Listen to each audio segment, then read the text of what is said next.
Um jato cai em direção à Terra no Ártico sueco. Mayday! Mayday! Mayday! Air Sweden 294! Não! Não! Uma cratera profunda revela uma aeronave em uma descida surpreendente. Estava totalmente fora dos limites de como normalmente pilotamos um avião. Os investigadores ficam chocados com o que encontram. Não pode ser o que o avião estava fazendo. Eu pilotei aquele jato por 10 anos e nunca vi nada nem remotamente parecido com isso. Enquanto as evidências revelam uma imagem aterradora do caos Me ajuda, por favor! Não consigo! Não vejo coisa alguma! e da confusão. Se você passar de um certo ponto, essa confusão pode se tornar terminal. Por que ele deixou o comandante mergulhar com o avião no chão?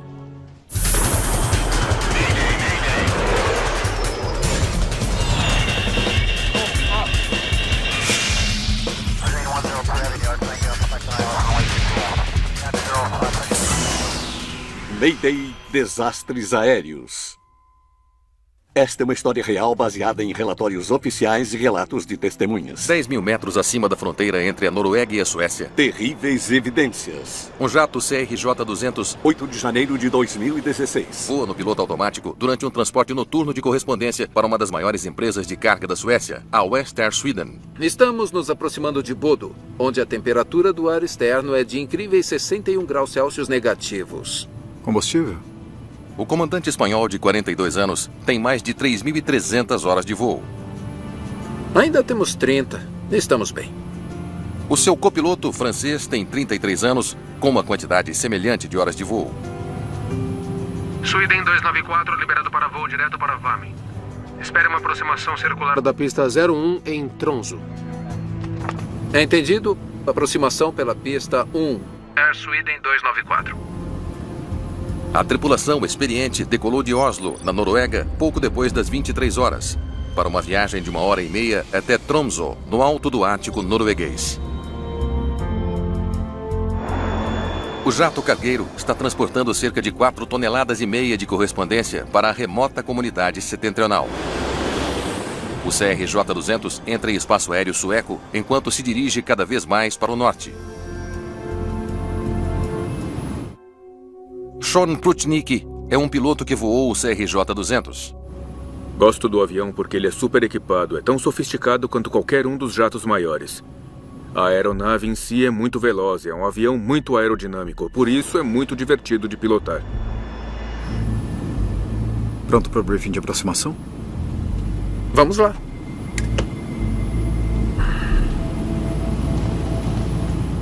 Aproximação ILS, a pista 01, direção de chegada 009.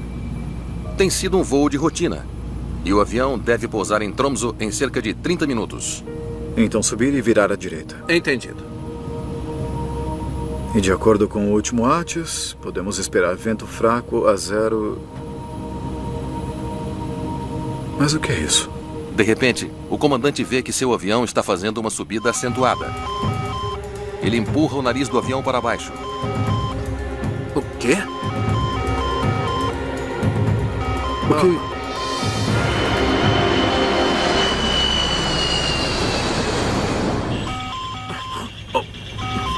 Suba!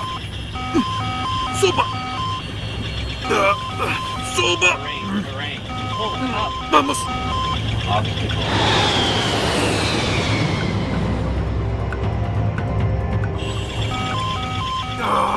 Vamos lá, me ajuda! Me ajuda! Me ajuda! Eu estou tentando! Vire à esquerda! Vire à esquerda! Não. Os pilotos não conseguem mais entender o que o avião está fazendo. Mayday, Mayday, Mayday! Air Sweden 294! Mayday, Mayday, Mayday! 294, entendido, Mayday. Qual a natureza da sua emergência, por favor? O avião perde quase 3.000 metros de altitude e acelera em direção ao solo a mais de 700 km por hora.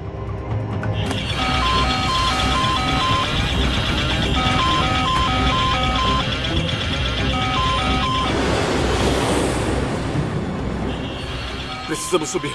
Vamos lá, precisamos subir. Sim, precisamos subir. Vire à esquerda, vire à esquerda. Continua para a direita.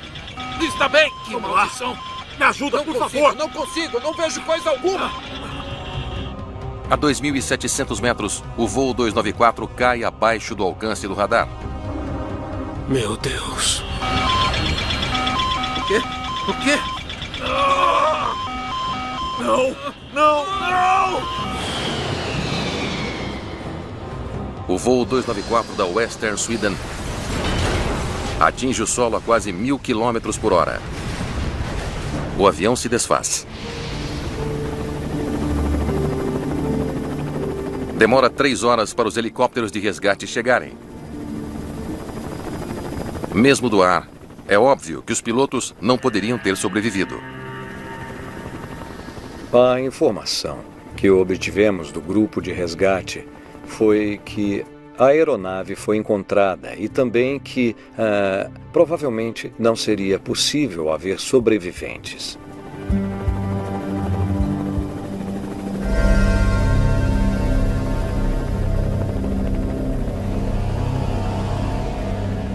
O local da queda é um dos lugares mais isolados do mundo. O local da queda era um vale plano em uma área montanhosa. Na época, o local estava muito frio, com temperaturas de até menos 25 graus Celsius.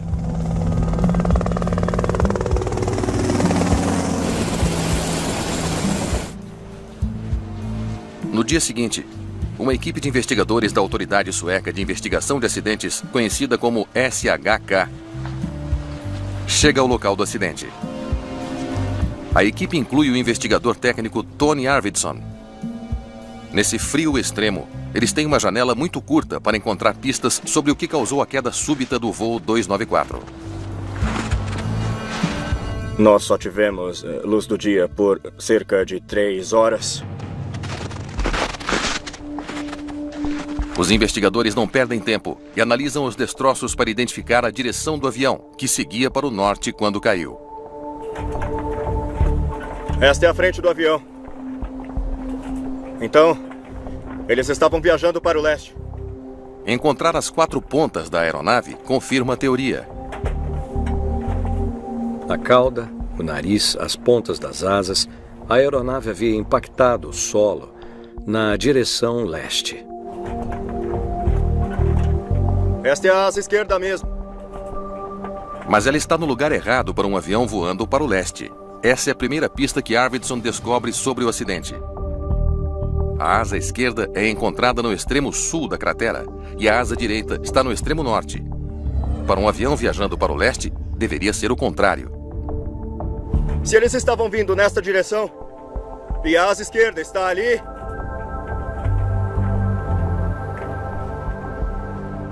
então eles deviam estar de cabeça para baixo.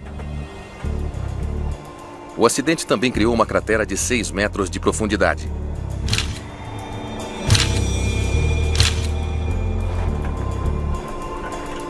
Isso diz aos investigadores que o avião atingiu o solo a uma velocidade tremenda. Eles definitivamente desceram rápido e com força. Aquilo não era normal. Eles provavelmente não tinham muito controle sobre a aeronave naquele momento. A posição dos destroços e o tamanho da cratera pintam o retrato de um avião atingindo o solo fora de curso, de cabeça para baixo e a uma velocidade estonteantemente alta. Incrivelmente, as 2 caixas pretas do avião sobrevivem à queda. Elas são enviadas para a França, onde os dados podem ser baixados. Os investigadores esperam que os dados revelem por que o avião estava tão fora de controle.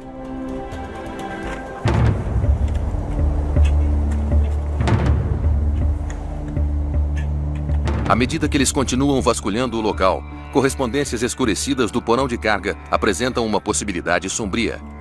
Será que pode ter sido um incêndio? Uma explosão? Um incêndio ou explosão a bordo poderia explicar por que o avião ficou tão fora de controle enquanto viajava a 10 mil metros de altitude. A equipe reúne o máximo possível de detritos da carga para análise. Muito bem. Estas 2 caixas e tudo aqui dentro. Vamos colher amostras. Eles precisam determinar se um incêndio foi a causa do acidente. Então enviamos uma tonelada de carga para um especialista em incêndios. O Profundor vai, junto com todos os cabos de controle. Isso vai também. A equipe recupera um total de 3,5 toneladas de destroços. Principalmente peças dos controles de voo. Tentamos levar o máximo que fosse possível do local. Nós temos que começar com uma rigorosa compilação de fatos. Isso vai levar várias semanas. E, de modo algum, conseguiremos dar quaisquer respostas detalhadas em relação à cadeia de eventos agora. Só mais adiante, no futuro. Estamos falando de semanas ou talvez meses. Antes que o rigoroso clima de inverno se instale, os investigadores precisam abandonar o local. Eles só podem torcer para que a causa do acidente esteja em algum lugar nas peças que estão levando consigo. Os investigadores suecos esperam que o controlador de tráfego aéreo norueguês de plantão na noite do acidente do voo 294 possa ajudar a explicar por que os pilotos perderam o controle de seu avião a 10 mil metros de altitude. Como vai? Ok, muito bem. Então, o primeiro sinal de problema foi uma declaração de emergência à 00:19. Mayday, Mayday, Mayday! Air Sweden 294! Mayday, Mayday, Mayday! 294, entendido. Mayday, qual é a natureza da sua emergência, por favor? Então, nenhuma explicação para a declaração de emergência? Não, eles nunca disseram. Se é uma declaração de emergência como essa, sem muita especificidade, não há muito que o controlador possa fazer além de tentar discernir o que está vendo e tentar ajudar. Estava descendo rapidamente e começou a virar para o leste aqui. Os dados do radar confirmam o que os investigadores observaram no local do acidente. O voo 294 estava descendo rapidamente e virando para o leste, apenas alguns segundos antes de desaparecer da tela. E o retorno nunca se partiu? Não, foi um ponto só até o fim. O radar mostra apenas um retorno, o que significa que ele não se partiu em pleno ar. Se você tem um avião que se desfez em altitude, verá muitos retornos de radar. Se você tem um retorno só e ele não avança muito, talvez mais um retorno e depois ele some. Isso indica um mergulho intacto. Os investigadores agora sabem que os pilotos estavam lutando com uma grave emergência a bordo. Obrigado por ter vindo. Mas ainda não entendem o que poderia ter causado uma perda de controle tão catastrófica. Em Estocolmo, a equipe inspeciona as 3,5 toneladas de destroços em busca de sinais de uma falha mecânica fatal. Estamos procurando uma falha em qualquer superfície de controle. Ailerons, profundores, lemes. Precisamos verificar todos eles. Um avião tem 3 superfícies principais de controle de voo.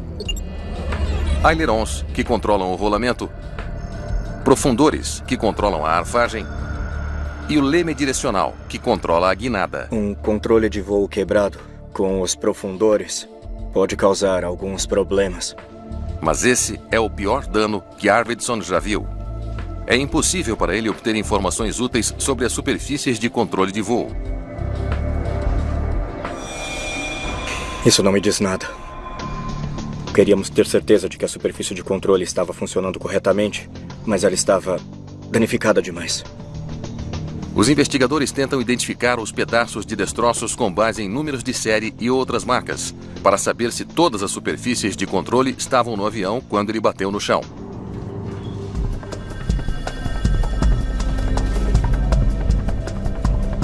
Ailerons esquerdo e direito. Ambos os profundores. Leme. Temos tudo.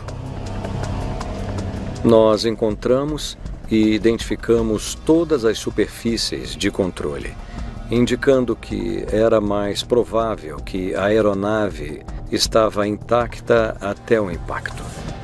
Eles descartam uma falha mecânica grave e seguem para outra teoria,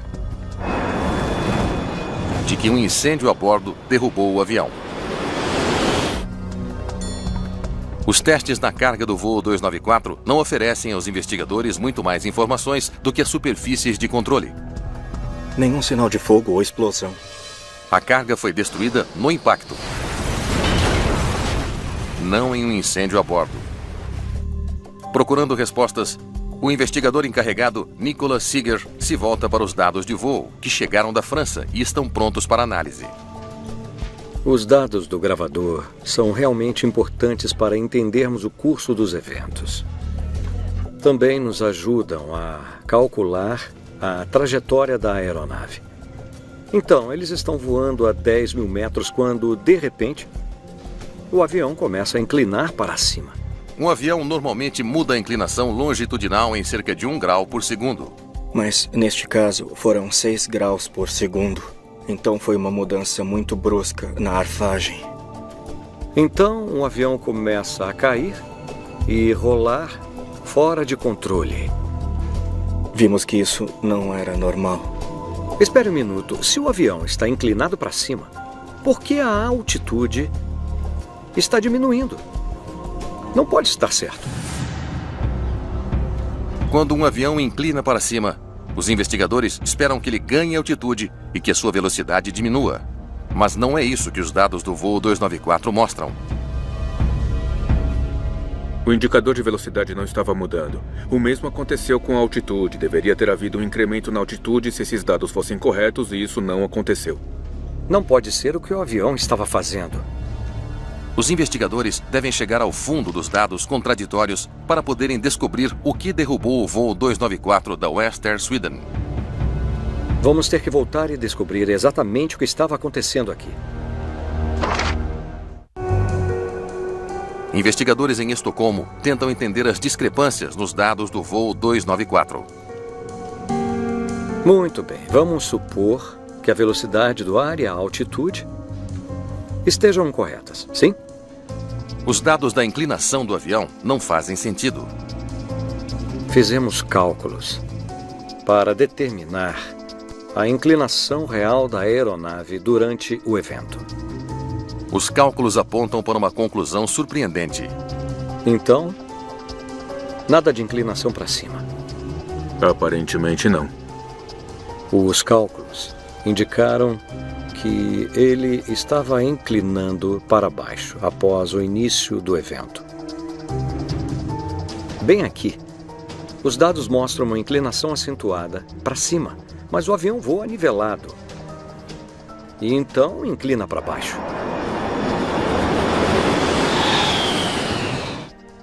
Não para cima.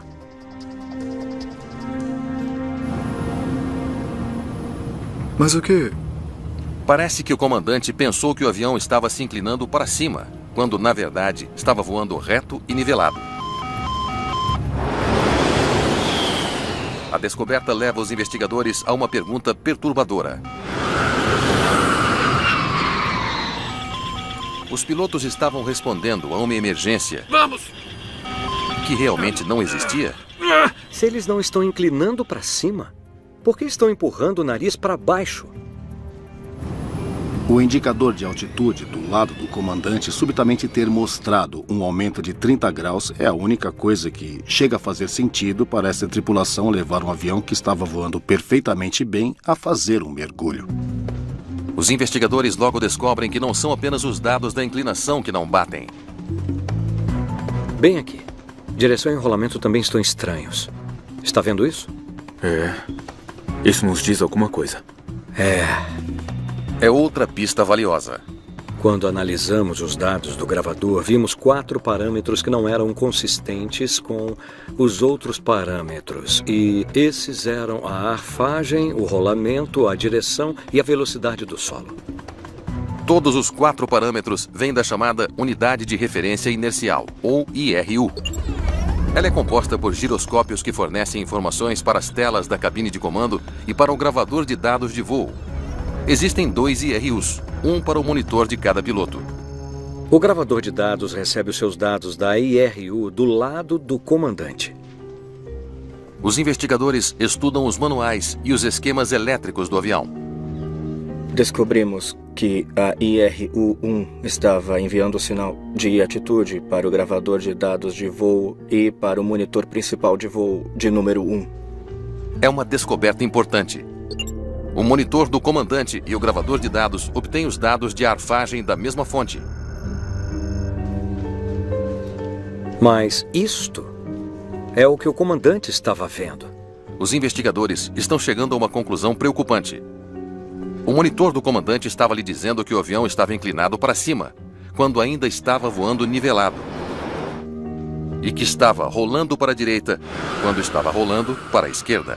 O sistema automatizado dizia para ele apontar o nariz para baixo e ele estava tentando fazer isso. Infelizmente, essa era uma informação errônea, o que acabou levando à perda do controle da aeronave. Pilotei esse jato por 10 anos e nunca vi nada nem remotamente parecido com isso. Mas o que...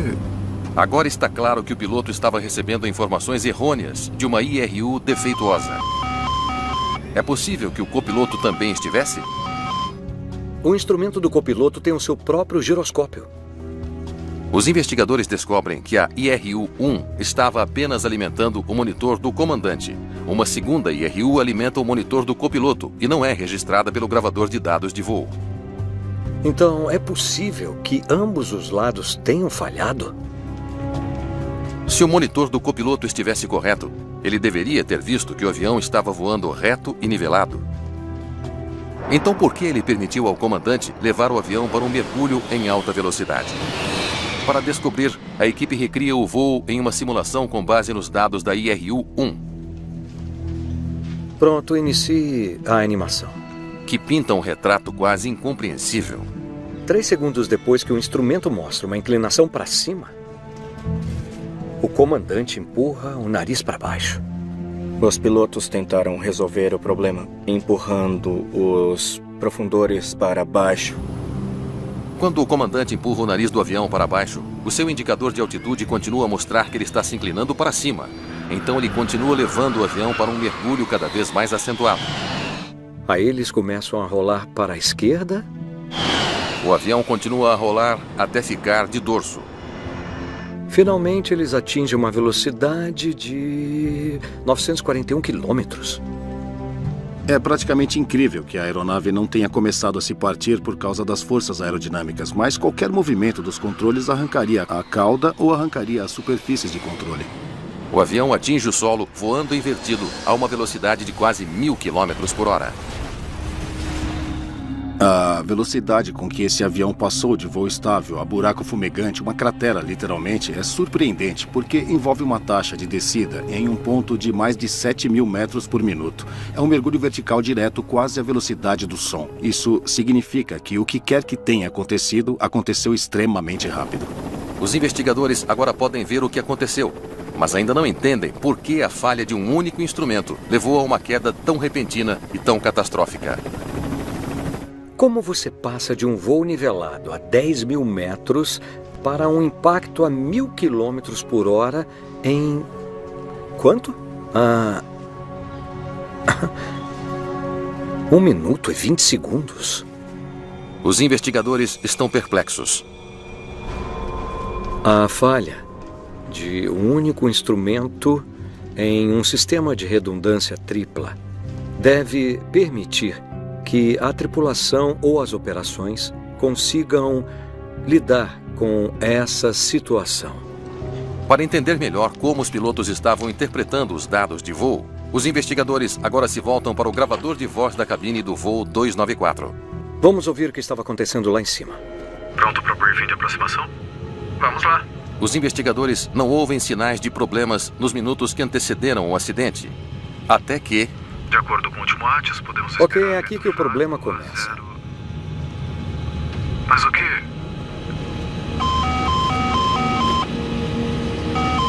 O quê? O quê?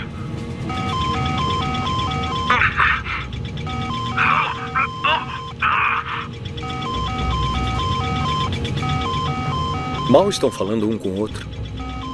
Ficamos um pouco surpresos por não ter havido comunicação nos primeiros 10 a 12 segundos após o início dos problemas.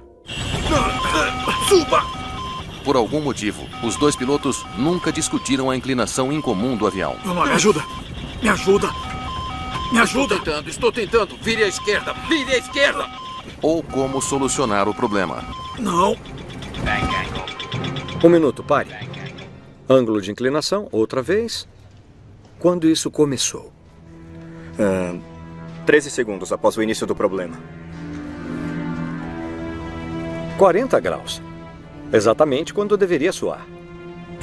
O alerta é programado para soar quando o ângulo de inclinação do avião chega a 40 graus, que é exatamente quando soou no voo 294. Em um CRJ-200, o ângulo de inclinação e o alerta obtêm dados da IRU do lado do copiloto. Ouvir os alertas de ângulo de inclinação fornece aos investigadores algumas informações vitais. A unidade de referência inercial número 2 estava funcionando como deveria. O copiloto estava recebendo informações certas. A descoberta confirma que o copiloto deveria saber que o avião nunca esteve inclinado para cima. Então, por que ele deixou o comandante mergulhar com o avião para o chão? Precisamos subir e virar à direita. Entendido. Os investigadores têm um novo mistério para solucionar. De acordo com o último ATIS, podemos esperar vento fraco a 0... Mas o quê? Quando o comandante do voo 294 entra em um mergulho mortal, por que o copiloto não intervém? Quando os investigadores analisam os dados do gravador, eles fazem uma descoberta importante. Os dois pilotos receberam o que chamamos de alerta de miscompare. O alerta é mostrado nos dois monitores quando há uma leitura conflituosa entre eles. Neste caso, PIT, para arfagem. Os investigadores agora sabem que, embora o comandante tenha visto uma inclinação repentina de 30 graus para cima e o copiloto tenha visto uma aeronave perfeitamente nivelada, ambos viram um alerta de discrepância da arfagem. É uma descoberta intrigante, porque os pilotos são treinados sobre como reagir ao alerta.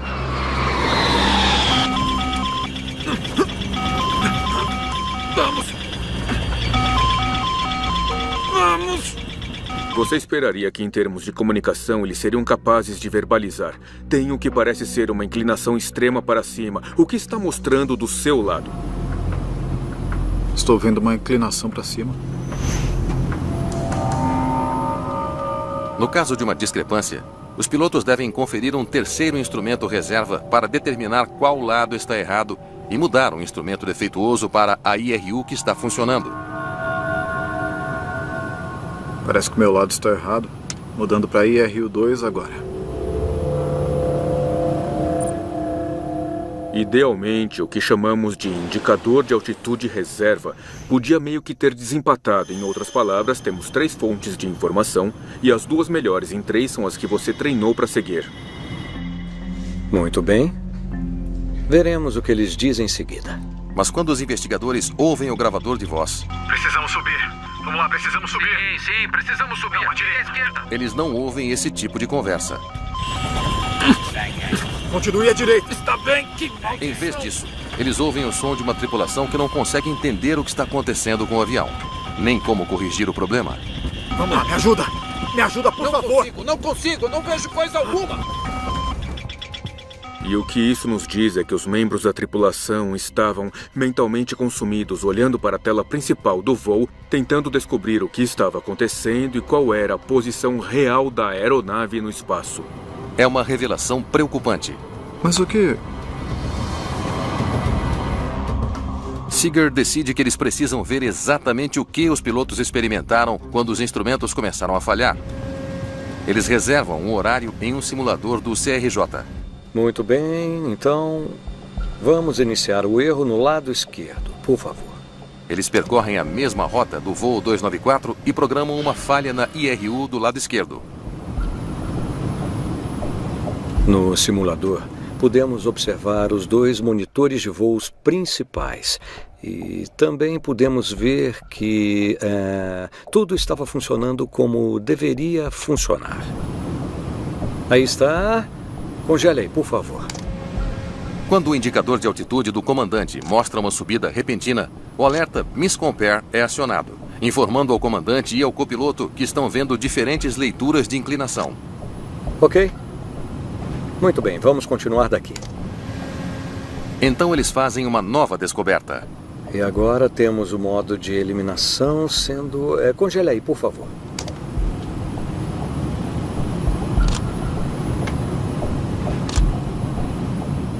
Muito bem. Quando o indicador de altitude de um piloto atinge valores extremos de arfagem e rolamento, ele entra no chamado modo de eliminação. Todas as informações não essenciais desaparecem e setas vermelhas indicam aos pilotos em que direção voar. O modo de eliminação é para ajudar o piloto a se concentrar nas coisas mais importantes. Mas essa não é a única indicação que o simulador de voo fornece aos investigadores. E adivinha o que desaparece no modo de eliminação? Os investigadores descobrem que, no modo de eliminação, o aviso de discrepância de arfagem alertando os pilotos sobre os monitores discrepantes também desaparece. 4 segundos após o aviso aparecer, ele desapareceu para sempre. Não foi tempo suficiente para o comandante registrar o problema. Mas o quê?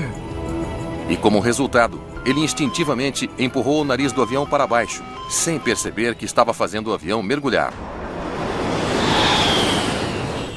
Logo, o instrumento do copiloto também entrou no modo de eliminação. Mas quase na configuração oposta do monitor do comandante. Suba! Agora, nenhum deles tem um aviso de discrepância. Isso é potencialmente problemático, porque a tripulação ainda está tentando descobrir o que está acontecendo, além de seguir os comandos errôneos da automação. E essa informação que estava dizendo a eles qual era o problema desaparece quando a situação se torna ainda mais terrível. Enquanto os pilotos lutavam para recuperar o controle de seu avião. Sim, estou tentando. Vire à esquerda! Vire à esquerda! Ambos não viram uma peça vital do quebra-cabeça, que seus monitores mostravam ângulos de inclinação diferentes. Essa é uma informação que não deveria ter sido removida quando se trata de uma função de eliminação.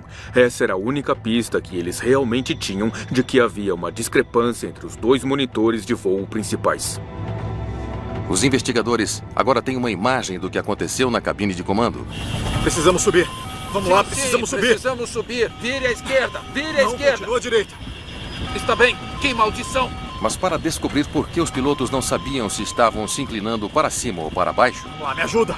Me ajuda, por favor. Não consigo. Não vejo coisa alguma. Os investigadores precisarão ir aos céus. Os investigadores pilotam um avião idêntico, na mesma rota e sob as mesmas condições, sem lua, para descobrir o que os pilotos do voo 294 podiam e não podiam ver na noite do acidente. Eu posso ver luzes. Será Hitzen? Eu posso ver o horizonte ali. Estamos nos aproximando de Bodo. Mesmo voando à noite, ainda há pistas visuais que podem ajudá-lo a entender a orientação da sua aeronave. Por exemplo, ainda pode ter um horizonte visível às vezes quando há muitas luzes em uma cidade. O teste parece ser em vão e não revela nada fora do comum. Muito bem. Vamos iniciar a descida para Tromsø.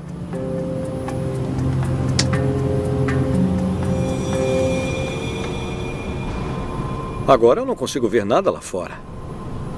Foi muito difícil discernir o horizonte durante esse voo quando a iluminação da cabine de comando estava acesa.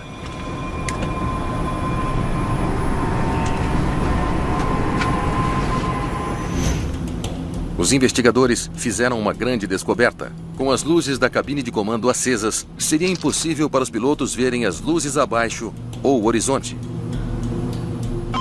Os pilotos do voo 294 provavelmente confiaram inteiramente em seus instrumentos de orientação. Instrumentos que mostravam informações contraditórias. Precisamos subir. Vamos lá, precisamos subir. Vire à esquerda. Vire à esquerda. Continua à direita. Continua à direita. Quando não podemos ver do lado de fora, confiamos em nossos instrumentos, mas se o seu instrumento está dizendo algo completamente diferente do que o seu corpo está dizendo, a ideia não é ignorar um ou outro, mas sim verificar qual é a situação real. A descoberta revela uma peça crítica do quebra-cabeça. Pronto para o briefing de aproximação? Vamos lá. Depois que o comandante do voo 294 liga as luzes da cabine... E de acordo com o último ATIS... podemos esperar. O seu monitor começa a indicar uma inclinação substancial para cima. Mas o quê? Mas o brilho no interior da cabine significa que os pilotos não conseguem ver o horizonte abaixo deles. O comandante não sabe dizer se o avião está realmente se inclinando para cima ou não. Se isso tivesse acontecido mais cedo, quando eles poderiam ter algum tipo de horizonte visível, o resultado poderia ter sido totalmente diferente e provavelmente seria. Ele vê isto. Então, a sua primeira reação é empurrar o nariz para baixo. Seeger acha que a resposta do comandante... Me ajuda! Me ajuda! Sim, estou tentando! Tornou impossível para qualquer um dos pilotos entender os movimentos do avião. Vire à esquerda! Uma das máximas que incutimos na aviação comercial e na aviação militar é, em caso de emergência, peça um café antes de decidir fazer alguma coisa. Existem pouquíssimas coisas na aviação que necessitam de uma resposta física instantânea. Em menos de 30 segundos, o avião está de cabeça para baixo e mergulhando. Forças G negativas extremas fazem com que os pilotos não sintam o seu peso e assim não possam dizer se estão subindo ou descendo. Confrontar um ambiente G negativo é desorientador por muitas razões. Uma delas é que ele realmente afeta a sua capacidade cognitiva, a sua capacidade de entender a situação em que está. Em apenas 5 segundos, o piloto automático se desarma e ele está enfrentando uma inclinação para cima de 30 graus. E aí o display do instrumento muda. Mayday, Mayday, Mayday, Air Sweden 294, Mayday. Os investigadores acreditam que a velocidade alucinante da cadeia de eventos provoca o que é conhecido como efeito de alarme ou surpresa nos dois pilotos. Esse efeito de surpresa, juntamente com a falta de comunicação entre os pilotos, pode explicar as dificuldades deles para resolver o problema. Este é basicamente o ambiente em que eles se viram passando de operações extremamente normais para operações extremamente anormais e dentro de uma fração de segundo. Vire à esquerda, vire à esquerda! Continua à direita. Continua à direita. Tá bem, que maldição! Me ajuda! De várias maneiras, esse acidente é o que chamaríamos de cenário perfeito. O fato dos dois membros da tripulação não olharem para seus instrumentos como deveriam olhar no briefing da aproximação, o fato de o piloto automático se desarmar tão rapidamente e o fato de a indicação de inclinação ser tão extrema. Vamos lá! Vamos lá, me ajuda! Não me consigo, ajuda, não consigo, não vejo coisa alguma! Os investigadores agora acreditam que sabem o que deu tão horrivelmente errado no voo 294. Não! Não! Não! Mas eles ainda têm uma última pergunta para responder. Pronto para o briefing de aproximação? Vamos lá. Os minutos finais do voo 294 agora estão claros para os investigadores. Aproximação ILS, a pista 01, na direção 009. O briefing de aproximação é interrompido quando o comandante percebe uma inclinação repentina para cima. Vento fraco a 0... Mas o quê? O início do evento foi uma informação errônea que aconteceu no monitor do lado esquerdo, mostrando uma arfagem crescente. Mas ele não faz ideia de que o que está vendo é uma unidade de referência inercial defeituosa. O alerta de arfagem desaparece. O piloto automático se desarma e o comandante empurra o nariz do avião para baixo, seguindo as instruções em seu indicador de altitude. Quando o avião começa a mergulhar, os pilotos não sabem que seus monitores não coincidem mais. O quê? O quê? E como não podem ver o horizonte natural lá fora, nenhum deles pode verificar sua altitude real.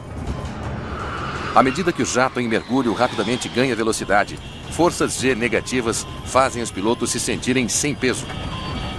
O voo 294 rola para a esquerda até ficar de cabeça para baixo. É possível que isso tenha ocorrido porque agora o copiloto havia se agarrado ao manche para se firmar ou para tentar contribuir para resolver o problema. De cabeça para baixo e caindo em direção à terra, o monitor do copiloto mostra o avião em uma queda livre e rolando para a esquerda. Suba! Mas o comandante vê o contrário. Um avião em inclinação crescente e rolando para a direita. Suba! As sugestões de seu copiloto não fazem sentido. E as forças G invertidas tornam quase impossível pensar. Vamos lá, me ajuda! Me ajuda! Me ajuda! Sim, eu estou tentando. Vire à esquerda! Vire à esquerda! Não! Quando você, como eles, é sugado por uma realidade no meio da noite e isso não é condizente com o que realmente está acontecendo, em outras palavras, é uma realidade induzida. Tudo começa a ficar confuso e se você passar de um certo ponto, essa confusão pode se tornar terminal. O avião está em um mergulho acentuado, quase voando invertido e viajando a uma velocidade de quase 1000 km por hora. Quando você chega a esse ponto, a mente se concentra em fornecer boas orientações sobre como pilotar o avião. E depois desse ponto, não há como recuperar. Precisamos subir. Vamos lá, precisamos subir. Sim, precisamos subir. Vire à esquerda. Não, vire à esquerda. À direita. Continua à direita. Que maldição! Vamos lá, me ajuda. Me ajuda, por favor. Não consigo, não vejo coisa alguma. O quê? O quê? Não! Não! Não! 80 segundos após o primeiro sinal de problemas, o avião se choca contra o chão.